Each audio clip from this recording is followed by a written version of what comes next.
দিছপুৰৰ ধনবলৰ বিপৰীতে বৰপেটাত আদৰ্শৰ যুঁজ। লাল নিচান আগচিবলৈ বৰপেটাত মুখ্যমন্ত্ৰী শৰ্মাৰ মুঠ ৩জনকৈ প্ৰাৰ্থী। ফণী, দ্বীপ আৰু দুলুৰ টাৰ্গেট কেৱল তালুকদাৰ। মেধা, ব্যক্তিত্ব আৰু আদৰ্শৰ ট্ৰেকতো তালুকদাৰেই আগত। ধনবলে অগপ-ব বিজেপি গোটৰ শেষ ভৰসা।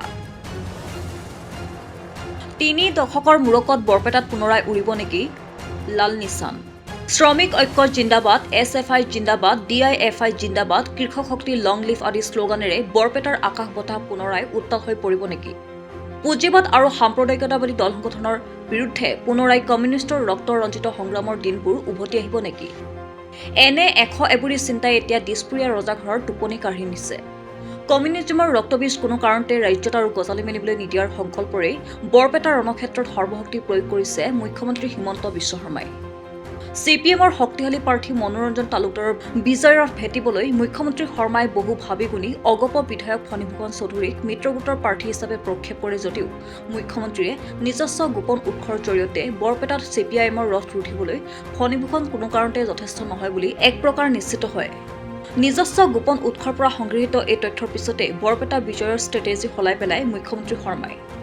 CPIMৰ শক্তিশালী ভোট বেংকত খহনীয়া সৃষ্টিৰ লক্ষ্য বান্ধিয়েই মুখ্যমন্ত্ৰীৰ শিবিৰে প্ৰধান বিৰোধী দল কংগ্ৰেছৰ পৰা বৰপেটা সমষ্টিত হিন্দু প্ৰাৰ্থী প্ৰক্ষেপৰ বাবে দলৰ ভিতৰৰ পৰাই দিল্লীৰ নেতৃত্বৰ ওপৰত তীব্ৰ হেঁচা দিয়ে।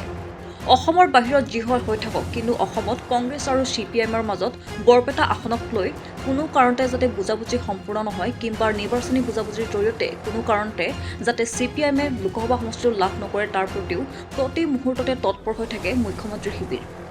আশ্চৰ্যজনকভাৱে সফলো হয় মুখ্যমন্ত্ৰীৰ শিবিৰ। পশ্চিমবংগ, কেৰালা আদি ৰাজ্যত CPI-CPIM দলৰ সৈতে কংগ্ৰেছৰ নিৰ্বাচনী বুজাবুজি হৈ উঠিলেও অসম এই ক্ষেত্ৰত ব্যতিক্ৰম হৈ ৰয়। পৰিণতিত শাসকীয় বিজেপিৰ বিৰুদ্ধে বৰপেটাত কংগ্ৰেছ দলে নিজস্ব প্ৰাৰ্থী প্ৰক্ষেপ কৰাটো অৱধাৰিত হৈ পৰে। সকলোকে আচৰিত কৰি অসমৰ ৰাজনৈতিক ক্ষেত্ৰখনৰ একেবাৰে অপৰিচিত মুখ এখনক কংগ্ৰেছ দলে বৰপেটাত নিজৰ প্ৰাৰ্থী হিচাপে প্ৰক্ষেপ কৰে। প্ৰাৰ্থীত্বৰ লাভৰ পিছতে বৰপেটাৰ কংগ্ৰেছ প্ৰাৰ্থী দীপ বায়নে, প্ৰদেশ কংগ্ৰেছৰ সভাপতি ভূপেন বৰা, বৰপেটা লোকসভা সমষ্টিৰ প্ৰাক্তন সাংসদ আব্দুল খালেক, অসম প্ৰদেশ কংগ্ৰেছৰ দিল্লীৰ পৰ্যবেক্ষক জিতেন্দ্ৰ সিং, কংগ্ৰেছ সভাপতি মল্লিকাৰ্জুন খাৰ্গে আদিৰ সলনি মুখ্যমন্ত্ৰী হিমন্ত বিশ্ব শৰ্মাৰ মাতৃ মৃণালিনী দেৱীৰ চৰণ চুই আশীৰ্বাদ লোৱা ঘটনায়ো ৰাজ্যবাসীৰ চকু থৰ কৰি তোলে। কংগ্ৰেছৰ পৰা বৰপেটাত নিজৰ মন পচন্দৰ প্ৰাৰ্থী প্ৰক্ষেপ কৰিবলৈ সক্ষম হোৱাৰ পিছতো কিন্তু বৰপেটাত মিত্ৰগোটৰ প্ৰাৰ্থী ফণীভূষণৰ বিজয়ৰ অংক নিমিলিল মুখ্যমন্ত্ৰী হিমন্ত বিশ্ব শৰ্মা শিবিৰৰ। অগপ বিজেপি মিত্ৰগোট, কংগ্ৰেছ আৰু CPIM তিনিওটা দলৰে প্ৰাৰ্থী হিন্দু হোৱাৰ ফলত লোকসভা সমষ্টিটোৰ প্ৰায় ৭ লাখ সংখ্যালঘু ভোটাৰক লৈ এইবাৰ মুখ্যমন্ত্ৰী শৰ্মা নতুনকৈ সন্ধিহান হৈ পৰিল। বৰপেটাৰ সংখ্যালঘু অধ্যুষিত এলেকাত CPIMৰ ভেটি পূৰ্বৰে পৰাই বেছ মজবুত। সমষ্টিটোৰ সংখ্যালঘু ভোটৰ বিভাজন হৈ কেনেবাকৈ এই ভোট একেলগে CPIMৰ প্ৰাৰ্থীগৰাকীৰ দিশে ধাৱমান হ'বলৈ হ'লে বৰপেটা CPIMৰ প্ৰাৰ্থী মনোৰঞ্জন তালুকদাৰক যে বাধা দিয়াটো আৰু মুঠেও সম্ভৱপৰ নহ'বগৈ সেই কথা মুখ্যমন্ত্ৰী শৰ্মাই সময়মতেই বুজি উঠিল। বৰপেটা সমষ্টিৰ প্ৰাৰ্থিত্বৰ বাবে উপসভাপতি দুলু আহমেদৰ আবেদন ৰাখিল, কিন্তু কিবা কাৰণত অসম জাতীয় পৰিষদৰ নেতৃবৰ্গ দুলু আহমেদৰ প্ৰাৰ্থিত্বৰ আবেদনত সন্তুষ্ট নহ'ল। বৰপেটাত দলৰ পৰা কাকো প্ৰাৰ্থিত্ব দিয়া নহয় বুলি সভাপতি লুৰিণজ্যোতি গগৈ আৰু সাধাৰণ সম্পাদক জগদীশ ভূঞাক দৃঢ়তাৰে দলৰ স্থিতি জনাই দিয়া দুলু আহমেদে দলৰ নেতৃত্বৰ বিৰুদ্ধেও বিদ্ৰোহ আৰম্ভ কৰে। পৰিণতিত জাতীয় পৰিষদত ঠাই হেৰুৱাব লগাত পৰে দুলু আহমেদ। গগৈৰ আমোলত এতিয়াৰ মুখ্যমন্ত্ৰী হিমন্ত বিশ্ব শৰ্মাৰ সৈতে একেলগে কংগ্ৰেছ কৰা সূত্ৰেই মুখ্যমন্ত্ৰী শৰ্মাৰ সৈতে এতিয়াও সৌহাৰ্দ্যপূৰ্ণ সম্পৰ্ক আছে দুলু আহমেদৰ। তাৎপৰ্যপূৰ্ণ কথা হ'ল, দুলু আহমেদৰ ফেচবুক প্ৰফাইলত ৰকিবুল হুছেইনৰ পৰা ভূপেন বৰালৈকে, লুৰিণ জগদীশৰ পৰা জিতেন্দ্ৰ সিঙলৈকে অনেক ৰাজনৈতিক নেতাৰ কুকৰ্ম, ভ্ৰষ্টাচাৰৰ উল্লেখ আছে যদিও প্ৰাক্তন কংগ্ৰেছী তথা বৰ্তমানৰ মুখ্যমন্ত্ৰী হিমন্ত বিশ্ব শৰ্মাৰ বিৰুদ্ধে টু শব্দ এটাও তাত উল্লেখ নাই। আনকি মুখ্যমন্ত্ৰী শৰ্মাৰ আশীষত দুলু আহমেদে আজিৰ তাৰিখতো গোপনে কোনো চিণ্ডিকেট বা কোনো লাভজনক ব্যৱসায় চলাই থকা বুলিও বহুতেই সন্দেহৰ আঙুলি উঠাই আহিছে। একেগৰাকী দুলু আহমেদে জাতীয় পৰিষদৰ শীৰ্ষ নেতৃবৰ্গৰ বিৰুদ্ধাচৰণ কৰি বৰপেটাত হঠাতে নিৰ্দলীয় প্ৰাৰ্থী হিচাপে মনোনয়ন দাখিল কৰাত সচেতন ভোটাৰ ৰাইজৰ সন্দেহ আৰু অধিক বৃদ্ধি পায়। বৰপেটাৰ সচেতন ভোটাৰ ৰাইজৰ মতে সমষ্টিটোৰ সংখ্যালঘু ভোটাৰৰ ভোটৰ ব্যাপক বিভাজন ঘটাই সমষ্টিটোৰ পৰা মিত্ৰগোটৰ প্ৰাৰ্থী ফণীভূষণ চৌধুৰীক বিজয়ী কৰাই নিয়াৰ লক্ষ্যৰে খুদ দিছপুৰৰ পৰাই নিৰ্দলীয় ৰূপত প্ৰক্ষেপ কৰা হৈছে দুলু আহমেদক। সমষ্টিটোৰ প্ৰায় সৰ্বত্ৰ ফণীভূষণ চৌধুৰী, দীপ বায়ন আৰু দুলু আহমেদ তিনিওজনেই মামা বাহিনীৰে প্ৰাৰ্থী বুলিও ইতিমধ্যে প্ৰচাৰ হৈছে। ইয়াৰ বিপৰীতে সমষ্টিবাসী ৰাইজৰ মনত মেধা, ব্যক্তিত্ব আৰু জনপ্ৰিয়তাৰ দিশত সবাৰে আগত মনোৰঞ্জন তালুকদাৰে আসন ল'বলৈ সক্ষম হৈছে।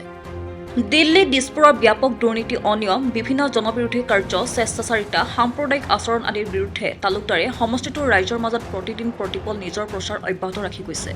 নিৰ্বাচনী প্ৰচাৰৰ দিশত সমষ্টিটোত আজিৰ তাৰিখতো CPIMৰ মনোৰঞ্জন তালুকদাৰী সবাতোকৈ আগত আছে। ইয়াৰ বিপৰীতে যেনে তেনে সমষ্টিটো দখলৰ বাবে শাসকীয় অগপ-ব বিজেপি মিত্ৰগোটে সমষ্টিটোৰ মহিলা সমাজৰ প্ৰায় প্ৰতিগৰাকীলৈকে অৰুণোদয় আৰু লাখপতি বাইদেউ আঁচনিৰ টোপ দিয়াত নামি পৰিছে। সংখ্যালঘু সম্প্ৰদায়ৰ বাবেও এবাৰ নতুনকৈ বসুন্ধৰা আঁচনি চৰকাৰী মাতৃপত্ৰৰ সুবিধা প্ৰদান কৰা হ'ব বুলিও মুখ্যমন্ত্ৰীয়ে নিজে বৰপেটাৰ চৰ-চাপৰিলৈ গৈ প্ৰচাৰ কৰাত নামি পৰিলেও সংখ্যালঘু ৰাইজৰ মাজত বিৰূপ প্ৰতিক্ৰিয়াৰহে সৃষ্টি হৈছে। আমাক মুছলমানৰ ভোট নালাগে বুলি সিদিনালৈকে চূড়ান্ত দম্ভালিৰে ঘোষণা কৰি অহা একেজন মুখ্যমন্ত্ৰী শৰ্মাই মুছলমানৰ ভোট বিচাৰিও মুছলমানৰ মিয়াৰ প্ৰশংসাত হঠাতে গদগদ হৈ পৰা ঘটনাৰ অন্তৰালতো বৰপেটাৰ সংখ্যালঘু ৰাইজে ৰহস্যৰ গোন্ধ পাইছে। অসমীয়া মূলসুঁতিৰ ৰাইজৰ ওচৰত হিমন্ত বিশ্ব শৰ্মাৰ বিজেপি দল চৰকাৰ ইতিমধ্যে বিৰাগভাজন হৈ পৰাৰ খবৰো ইতিমধ্যে বৰপেটাৰ সংখ্যালঘু ৰাইজে নোপোৱাকৈ থকা নাই। সংখ্যালঘু দৰদত নহয় টানত পৰিহে যে নিজৰ গাদী বচাবলৈ এইবাৰ সংখ্যালঘু ৰাইজৰ ওচৰলৈ তৰা-নৰা ছিঙি দৌৰি যাবলৈ বাধ্য হৈছে বৰপেটাৰ ৰাজনৈতিকভাৱে সচেতন সংখ্যালঘু ৰাইজেও সেই কথা আজি আৰু নুবুজাকৈ থকা নাই।